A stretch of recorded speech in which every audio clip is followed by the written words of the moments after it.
বাজারে সরবরাহ বৃদ্ধিতে কমেছে দেশীয় ফলের দাম। সপ্তাহের ব্যবধানে পেয়ারা, দেশি মালটা ও তরমুজের দাম কমেছে কেজিতে 10 থেকে 30 টাকা পর্যন্ত। এ নিয়ে বাজার বাউ ফলের আড়ত থেকে বিস্তারিত জানিয়েছেন আসাদ জামান। আমি এখন রয়েছি মানিকগঞ্জ ভাটবাউর ফলের আড়তে। একেবারে ভোর থেকে শুরু করে সন্ধ্যা পর্যন্ত এই আড়তে ফলের কেনা বেচা হয়ে থাকে।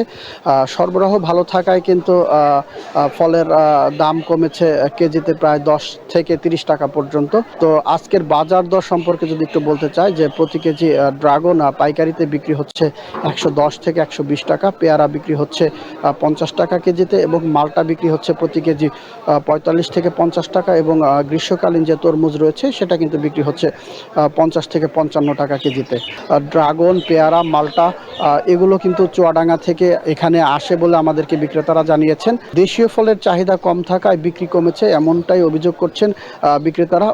আগে আড়তে প্রতিদিন যেখানে 10 থেকে 12 লাখ টাকার ফল বিক্রি হতো, এখন কিন্তু সেখানে 7 থেকে 8 লাখ টাকার ফল বিক্রি হয় বলে আমাদেরকে বিক্রেতারা জানিয়েছেন। তো এই ছিল আমার কাছে ফলের বাজার থেকে সর্বশেষ সংবাদ।